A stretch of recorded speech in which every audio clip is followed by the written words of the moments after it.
আছো অবশ্যই কিন্তু বলতে ভুলো না।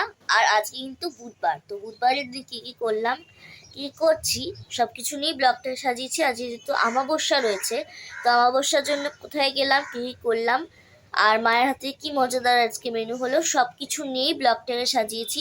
হোপফুলি তোমাদের খুব ভালো লাগবে। হ্যালো মাই লাভলি ভিউয়ার্স, আমি Rani, welcome back to my channel Rani time story. তো চলো ব্লগটা শুরু করা যাক। বসিয়েছি, এডিট হচ্ছে ভিডিওটা। আর কালকে নাকি মেঘ ডেকেছে অনেক, আমি তখন আর উঠতে পারিনি, রেকর্ডও করতে পারিনি যে তোমাদের দেখাবো।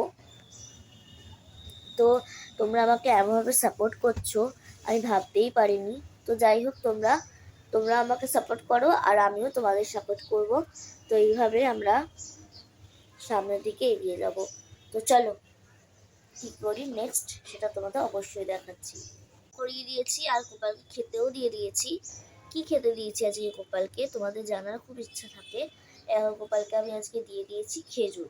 তো খেজুর তো যেহেতু ড্রাই ফুড, তো তার জন্য ওকে এটা দিয়ে দিয়েছি। ব্রেকফাস্ট করতে হবে, তো ব্রেকফাস্টের জন্য কি বানাচ্ছি, আলু সেদ্ধ আর ডিমের অমলেট। তো তাড়াতাড়ি বানিয়ে তাড়াতাড়ি খেতে হবে। এখন প্রায় বেজে গেছে 10টা কাছাকাছি।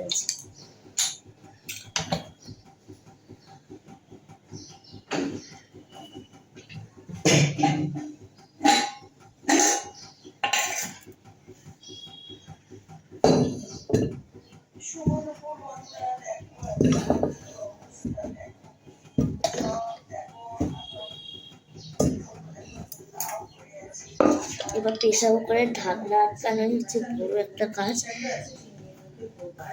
দেখো, চেষ্টা করলে মানুষ কি না কি পারে। দেখো, আমি কিন্তু অলরেডি প্রেসার কুকার আটকে নিয়েছি। প্রেসার কুকারে আটকাতে পারতাম না, কিন্তু এখন পেরে গেছি ট্রাই করতে করতে। তো এখন হচ্ছে গ্যাস নিয়ে প্রচুর সমস্যা, প্রত্যেক জায়গাতেই দেখছি গ্যাস নেই, গ্যাস মানে পাচ্ছে না কেউ, তেল পাচ্ছে না, অনেক সমস্যা হচ্ছে। তো তার জন্য এখন থেকে আমাদের যে গ্যাস দেয় মানে অরূপ কাকুকে ফোন করা হয়েছে, সে কালকে দিয়ে দেবে কিন্তু আর যখন আসবে তখন অবশ্যই তোমার সাথে শেয়ার করবো। ডিনার অলরেডি কিন্তু হয়ে গেছে। এরকম এখানে রয়েছে বেগুন ভাজা, পেঁয়াজ আর লঙ্কা তো থাকবেই, আর এখানে রয়েছে ডিমের অমলেট দিয়ে একটা কারি মতো, আর এখানে রয়েছে রুটি। আজকে এটাই ডিনার। যদি ভালো লাগে প্লিজ কমেন্ট সেকশনে কমেন্ট করো। সিনারিস বাই।